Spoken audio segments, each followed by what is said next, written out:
찬송가 391장 부르시겠습니다. 찬송가 391장입니다.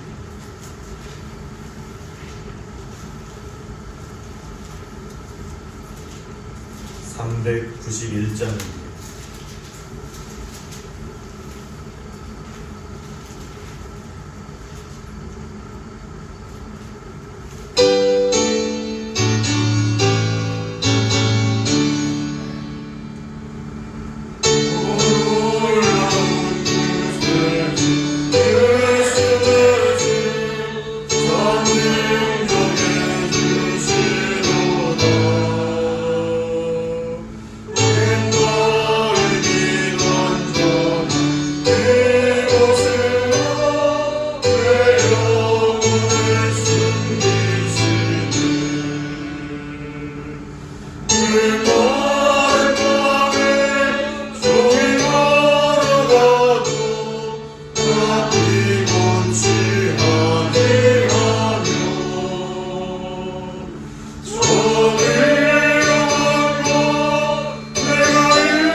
하나님께서 오늘 우리에게 주시는 말씀입니다. 누가복음 1장 67절부터 마지막 절입니다.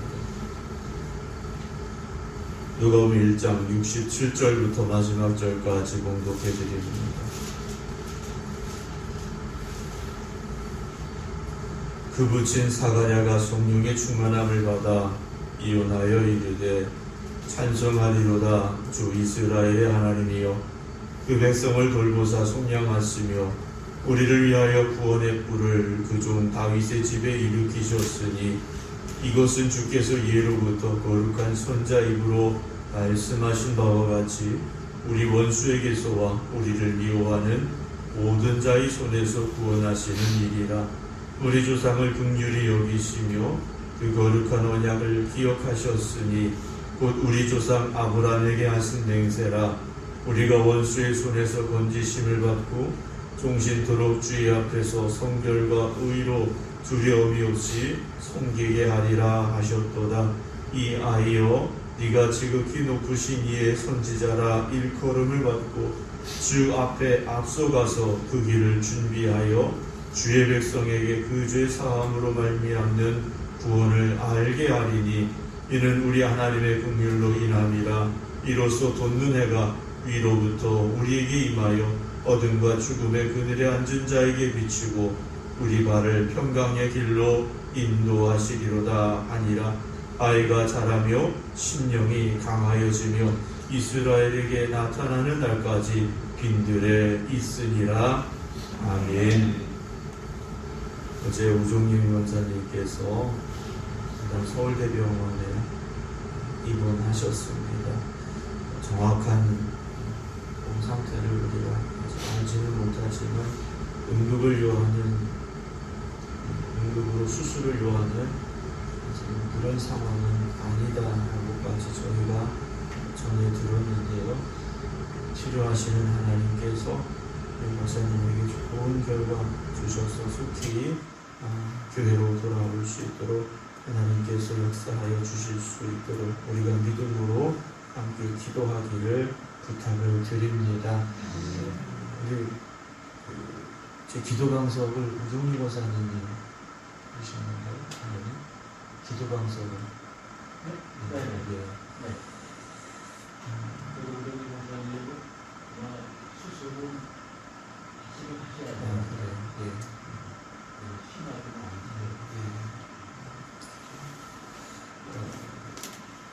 기도 방석이 좀 작았는데 우종희 권사님께서 기도 방석을 해주셨는데 어제 왔어요. 어제 병원에 입원하셨는데 수술을 받기는 받으셔야 된다고 하는데 기도 방석이 어제 왔습니다. 오늘 새벽에 제가 그 자리에 앉아서 기도를 하면서 권사님이 본인을 위해서 더 기도하라고 방석을 이렇게 해놓고 가셨구나라는 생각이 들었습니다. 병중에 입원한 우리 이명희 집사님, 또 어제 입원하신 우종윤 권사님, 그리고 우리 교회 또 병으로 인해서 투병하고 계신 분들, 또 몸이 여러 군데 또 아프시고 고통 가운데 있는 모든 분들, 우리가 기도할 때 하나님께서 도와주시고 치료하여 주시고 건강하게 회복시켜 주실 줄로 믿습니다. 제 목회 연한이 그리 길지는 않지만 목회하는 동안에 정말 의사가 이제는 안 됩니다. 장례를 준비하셔야 될 것 같습니다. 라는 그런 분들이 몇 분이 있었습니다. 하나님께서 걸어 나오게 하시더라고요. 우리의 힘으로는 안 되지만 하나님은 하십니다. 하나님께서 하시면 될 줄로 믿습니다. 오늘 누가복음 1장 67절 말씀부터 마지막 절까지 봉독해 드렸습니다. 예수님의 오심에 앞서서 세례 요한이 잉태되고 또 열달의 과정을 거치면서 출산하게 되는 과정까지 어제 우리가 함께 말씀을 나누었는데요. 오늘 67절부터 나오는 이 말씀은 이 67절에 기록이 된 대로 세례 요한의 아버지 사가랴가 성령의 충만함을 받아 예언하여 고백하는, 또 다른 말로 표현하면 사가랴의 찬양이 기록이 되어져 있는 본문입니다. 우리 주변에도 이단들이 많이 있습니다. 코로나 전에는 신천지 같은 경우에는 그 이름을 잘 드러내지 않았습니다. 암암리에 이렇게 포교하고 사람들을 끌어갔는데, 얼마 전에 제가 길을 가다 보니까 현수막이 붙었는데 신천지 온라인 성경 공부인가요? 이게 아예 그냥 딱 붙어 있더라고요. 그런데 놀라운 건 이런 이단들에 빠진 사람들은 그들이 믿는 신앙에 대해서 다른 사람들에게 말할 수 있는 어떤 지식이요, 참 풍부합니다. 어떤 학교 선생님이, 신앙이 참 좋으신 선생님이 계셨는데 그 아이 중에 이단에 빠진 아이가 있더래요. 그래서 불러서 너는 왜 거길 가느냐 라고 물었습니다. 그랬더니 네가 왜 거기 가는지 한번 써봐라 그랬더니 멈추지도 않고요, A4 몇 장을 쭉 써내려 가더래요. 그래서 이분이 교회에서도 아이들을 가르치는데 그 또래 아이들에게 가서 너는 교회를 왜 다니느냐 이렇게 물어보고 써보라 했더니 몇 줄을 못 쓰더래요. 그럼 저나 여러분들은 내가 왜 교회를 다니고 있는지, 내가 믿는 하나님은 어떤 분인지 우리가 글로 써본다면, 또는 말로 표현해본다면 얼마나 우리가 글로 써내려가고 얼마나 더 정확하고 자세하게 말할 수 있을까라는 생각을 제가 그 글을 보면서 한 적이 있습니다. 우리가 믿는 하나님, 우리가 복음이라고 말하는 것에 대한 분명한 정의와 고백이 우리에게 있느냐라는 거죠. 그저 막연하게 예수 믿고 복 받는데, 예수 믿고 천국 간대, 이 두 말로 우리의 신앙을 정리할 수 있을까? 그렇지 않다라는 거죠. 그래서 우리는 성경을 바로 알아야 됩니다. 성경 열심히 읽어야 됩니다. 잘 알죠. 성경 열심히 읽어야 되는 거 잘 압니다. 제가 목회하면서도 해마다 성경 읽기표 같은 것도 한번 만들어서 이렇게 드리고 해보면 하시는 분들은 정말 열심히 하셔요. 한번 읽고 또 거기다 또 읽고 체크하시고, 어떤 분들은 표를 드려도 그게 끝이에요. 왜 읽어야 되는지에 관심도 없으시고 그냥 교회나 잘 다니면 되죠? 이렇게 생각하시는 분들도 있더라고요. 우리가 오늘도 성경을 읽고 또 듣고 깨달아야 되는 이유는 이 성경 속에 우리를 향하신 하나님의 사랑이 담겨져 있기 때문이라는 거죠. 하나님의 사랑이 무엇이겠습니까? 하나님 천지를 맨 처음 창조하실 때는요, 하나님 보시기에 좋았더라 그랬어요. 하나님 보시기에 너무 좋았습니다. 사람을 만드시고도요, 너무 사랑스러우셨던 거예요. 그래서 그 사람을 위해서 에덴이라는 낙원을 만드시고 너는 여기서 네 맘대로 하면서 살아라 하셨던 거지 않습니까? 그런데 그곳에서 사람이 범죄하고 말았습니다. 하나님의 뜻을 어기고 말았죠. 불순종했습니다. 그래서 에덴 동산에서 쫓겨나죠. 그리고 인간은 고통 가운데 살게 되고요, 사망을 향해 갈 수밖에 없는 존재가 됐습니다. 근데 하나님께서는요, 보시기에 좋았더라 했던 그 자리로 우리를 다시 부르고자 하십니다. 그런데 우리가 돌아갑니까? 참 고집이 세요. 자기가 제일 잘난 줄 압니다. 하나님 같아지려고 합니다. 그런 우리를 위해서 독생자 예수 그리스도를 이 땅에 보내시고, 예수님께서 십자가에 고난당하시며 흘리신 그 보혈로 우리의 죄를 속량하셔서 우리를 구원하시는, 그래서 하나님의 나라에 우리를 다시 이끌어가고자 하시는 하나님의 사랑이 담겨져 있는 게 바로 하나님의 말씀이지 않습니까? 오늘 우리가 성경을 펴서 읽으면서 한편에서는 주님의 십자가의 보혈을 볼 수 있어야 되고요, 또 한편에서는 그 십자가의 주님을 달려 죽게 하시기까지 우리를 사랑하시고 구원하시고자 하시는 하나님의 그 긍휼하심과 자비로우심과 하나님의 크신 은혜를 우리가 깨달을 수 있어야만 할 것입니다. 그것이 복음이라는 것이죠. 오늘 사가랴가 성령의 충만함을 받아 예언합니다. 무엇이라고 말하느냐? 68절 찬송하리로다 라는 말로 시작합니다.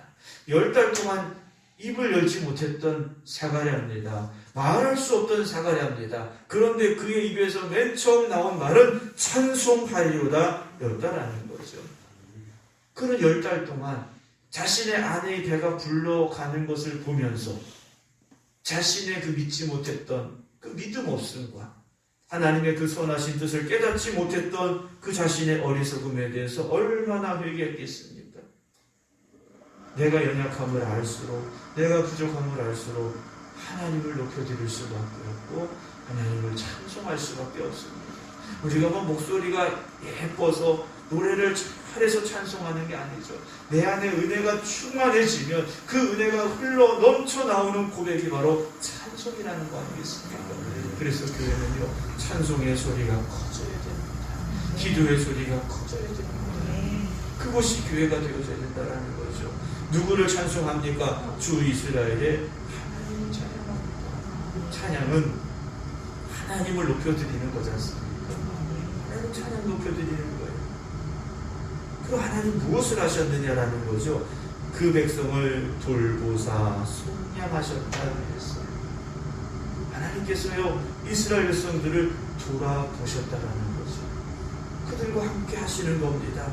그리고 그들을 속량하시죠. 속량이라는 것은 노예가 있는데 그 노예에게 자유를 주는 겁니다. 어떻게 자유를 주느냐? 노예는 주인에게 속해 있습니다. 그 주인에게 노예의 몸값을 줘야만 노예는 자유함을 얻을 수가 있는 거예요. 우리가 주의 노예라는 것은요, 우리가 이 땅에 살면서 하나님에게 속해 있어야 되는데 마귀에게 붙잡혀 있지 않습니까? 우리에게 자유함을 주시려고요, 하나님께서 예수 그리스도를 핏값으로 내주셨다라는 거죠. 그 속량의 은혜로 우리가 구원받은 거지 않습니까? 그래서 속량하시기 위해서 어떻게 합니까? 69절에 우리를 위하여 구원의 뿔을 그 종 다윗의 집에 일으키셨으니 구약에 예언된 대로 다윗의 자손을 통하여서 우리를 구원하시고자 예수님을 보내신 것인데, 이것은 주께서 예로부터 거룩한 선자 입으로 말씀하신 바와 같이 구약 성경이 예언된 대로 그렇게 되는 겁니다. 우리 원수에게서와 우리를 미워하는 모든 자의 손에서 우리를 구원하시는 일이다 그랬어요. 악한 마귀에게서 우리를 구원하시는 것, 그게 하나님께서 하고자 하시는 구원의 역사라는 거죠. 72절에 보면 우리 조상을 긍휼히 여기시며 그 거룩한 언약을 기억하셨으니 곧 우리 조상 아브라함에게 하신 맹세라 그랬어요. 아브라함에게 복의 근원이 되게 하겠다 하나님 약속하셨습니다. 그 복이 무엇이겠습니까? 세상에서 말하는, 물론 땅의 지경이 넓어지고 하는 일마다 잘 되고 다 복이죠. 그러나 가장 중요하고 우리가 모든 것을 다 버리고 잃어버리고 뺏길지라도 잊지 말아야 될, 뺏기지 말아야 될, 붙잡아야 될 복은 구원의 축복이지 않습니까? 그 축복을 위해서 우리에게 주님을 보내주시게 되는데요, 74절에 우리가 원수의 손에서 건지심을 받고 종신토록 주의 앞에서 성결과 의로 두려움이 없이 섬기게 하리라 하셨도다 그래. 우리가 죄인의 삶을 살다가 원수의 손에서 십자가의 보혈로 건지심을 받습니다. 그러면 이제 어떻게 살아야 됩니까? 종신토록 그랬어요. 종신토록 죽을 때까지, 이 땅에서의 삶이 끝나는 그 순간까지 어떻게 살아야 됩니까? 주님 앞에서 살아야 됩니다. 우리는 주님 앞을 떠나면 안 되죠. 주님 앞에서 성결과 의로 살아야 됩니다. 우리는 그 성결함을 지켜가야 되죠. 하나님의 의로우심을 닮아가야 되는 겁니다. 이제는 하나님이 두려움이 존재했어요. 죄인들은 하나님 앞에 설 수 없었습니다. 이스라엘 백성들은요, 하나님의 영광을 마주할 수 없었어요. 죄인으로서 하나님의 영광을 마주하면 죽기 때문에 마주할 수 없어요. 그런데 이제는 우리가 하나님을 누구라 부릅니까? 아버지라. 하나님 우리를 향하여 말씀하십니다. 너는 내 사랑하는 아들이요 내 사랑하는 딸이라 말씀하신다라는 거죠. 이젠 두려움이 없는 겁니다. 76절에 이 아이여 네가 지극히 높으신 이의 선지자라 일컬음을 받고, 이 아이는 이제 태어난 요한입니다. 세례 요한이에요. 세례 요한을 향하여서 이 아버지가 말합니다. 네가 지극히 높으신 이의 선지자라 일컬음을 받게 될 것이다. 그럼 너 뭘 해야 되느냐? 주 앞에 앞서가서 그 길을 준비하라 그래요. 제가 예전에 전방에서 철원에서 군생활을 했는데요, 그때는 전방이니까 뭐 길도 좋지 않습니다. 그런데 부대에서 사단장이 방문을 할 때가 있어요. 그래서 어떻게 되느냐? 차 들고 다 나갑니다. 가서 비가 오고 뭐 차가 다니고 이렇게 길이 트여 있잖아요. 비포장도로니까 그걸 다 평평하게 만드는 거예요. 사단장이 오는데 차가 흔들리면 안 된다고. 그 웅덩이 있으니까 차가 덜컹거리면 안 된다고. 뭐 포장도로를 만드는 건 아니지만 차가 잘 달려올 수 있도록 가서 삽질하고 빗질하고요 이러는 거예요. 그런데 세례 요한이 했던 일이 무엇입니까? 주님의 오시는 길을 준비하는 사람. 이 준비한다라는 단어의 원래 뜻은요 바로 그 뜻입니다. 왕이 어디를 가는데 병사들이 앞서가서요 그 길을 쭉 닦아놓는 거예요. 세례 요한은 그런 역할을 하는 사람이라는 거예요. 이 사가랴가 10달 동안 말 못하면서 속으로 기도하면서 눈물로 기도하면서 성령의 충만함을 받아 깨달았다라는 거죠. 하나님께서 그래서 아이를 낳을 수 없는, 이제는 아이를 낳을 수 없는 나와 엘리사벳에게 이 아이를 주셨구나 깨닫게 되더라는 거죠. 그 길을 준비하는데요 77절에 주의 백성에게 그 죄 사함으로 말미암는 구원을 알게 하는 역할, 그걸 또 이 세례 요한이 해야 된다라는 거죠. 하지만 이 모든 것이 하나님의 긍휼로 인함이다 그랬어요. 이 모든 게 하나님의 자비로우심과 긍휼하심이라는 거죠. 다른 게 아니라는 겁니다. 오늘도 우리가 이 하루를 살아갈 수 있는 건 다른 거 아닙니까? 하나님의 긍휼하심 때문이라는 거죠. 세상을 보세요. 얼마나 악합니까? 갈수록 더 악해지고 있습니다. 이런 세상 속에서 오늘도 우리가 살아갈 수 있는 이유는 하나님의 긍휼하심 때문이라는 거죠. 이로써 돋는 해가 위로부터 우리에게 임하여 어둠과 죽음의 그늘에 앉은 자에게 비치고 우리 발을 평강의 길로 인도하시리라 찬송을 마치게 됩니다. 하나님의 긍휼하심이 우리에게 해와 같이 임하시면 어둠의 세력이 올라가게 되어 있습니다. 죽음의 그늘이 사라질 수밖에 없습니다. 그런데 하나님의 은혜가 없다면 우리는 여전히 어둠과 죽음의 그늘에 앉은 자들이 될 수밖에 없습니다. 제 대학교 그 신학교 동기였던 여자 동기가 한 명 있었습니다. 그 친구는 사모님이나 또는 목회자가 되지 않고 평신도와 결혼해서 살았었습니다. 근데 암이 왔어요. 유방암이 왔는데 너무 늦게 발견해서 치료할 수 없는 상황이 됐습니다. 그래서 투병하던 중에 호스피스 병동을 가게 됐어요. 대구에 있었는데 제 친구 목사님이 어렵게 병원 안에 갔었습니다. 근데 그 친구 이제 항암을 할 수도 없고 어제 죽음을 기다리는 그 친구가 웃으면서 그렇게 얘기를 했대요. 그 호스피스 병동이 그 병원에서 맨 위층에 있었다고 합니다. 대학병원인데 맨 위층에 있었는데 하나님하고 가장 가까운 데 지금 와 있어 라고 친구가 얘기를 했대요. 제가 그 얘기를 전해 들으면서 눈물이 흘렀고 가슴에 짠하게 그 말이 들려왔습니다. 우리가 보기에는 40대의 그 여인이 아이들도 있는데 죽음 앞에 섰을 때 무슨 말을 할 수 있을까 제가 생각을 해봤어요. 근데 그 친구는요 그 병원에서 가장 높은 곳에 있는 그 자리를 하나님하고 가장 가까운 곳에 내가 지금 와 있어 라는 말로 고백을 했다는 거죠. 오늘 우리는 하나님 없이는 건강하든 또는 질병이 있든 어둠과 죽음의 그늘에 앉은 자들일 수밖에 없습니다. 그런데 하나님의 은혜의 해가 우리에게 비추어지면 어둠의 세력은 물러갈 수밖에 없고 죽음의 그늘은 더 이상 우리를 지배할 수 없습니다. 오늘도 우리 안에 평강이 임해야 됩니다.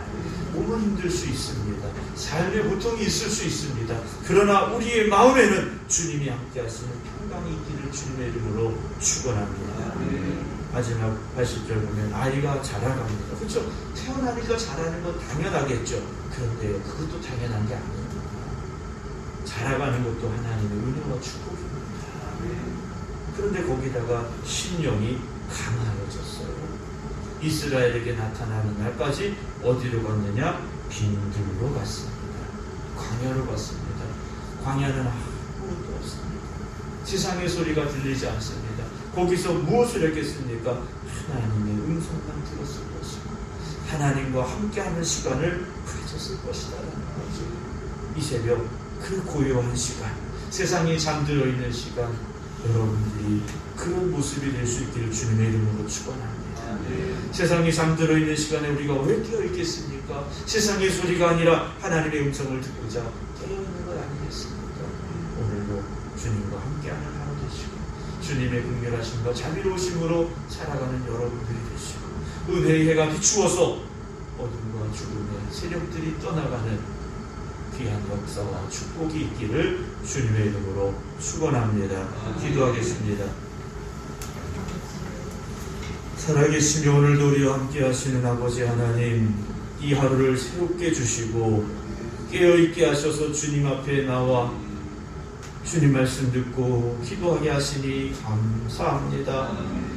저희들이 무엇이기에 우리를 죄 가운데서 구원하시고자 독생자 예수 그리스도를 이 땅에 보내시고 십자가에 달려 죽게 하심으로 그 보혈로 우리를 속량하셔서 다시 하나님의 자녀로 택하여 불러주셨는지요. 우리가 그 은혜를 잊지 말게 하시고 날마다 고백하며 살아가게 하여 주시옵소서.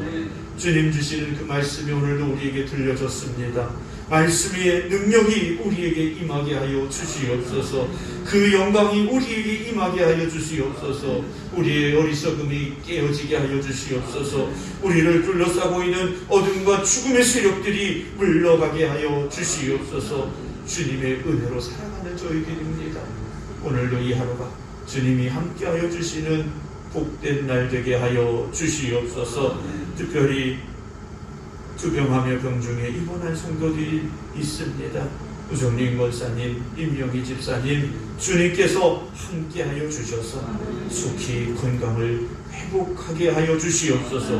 하나님께서 치료하여 주시옵소서. 기쁨으로 이 자리에 돌아와 함께 찬송하게 하여 주시옵소서. 질병 가운데 있는 모든 성도들 주님 피 묻은 손으로 어루만져 주시옵소서. 치료의 역사가 나타나게 하여 주시옵소서. 근심과 절망과 좌절 가운데 있는 이들에게 주님 함께 하여 주시옵소서. 어둠의 세력들이 떠나가게 하여 주시옵시고 주님이 주시는 기쁨으로만 살아가게 하여 주시옵소서. 이제는 우리 주 예수 그리스도의 은혜와 아버지 하나님의 무한하신 사랑하심, 성령님의 감동 감화 역사하심이 오늘도 하나님의 자녀들로 이 자리에 나오고 또 깨어 기도드리는 성도들 위해 이제부터 영원토록 함께 하시기를 간절히 축원하옵나이다. 아멘.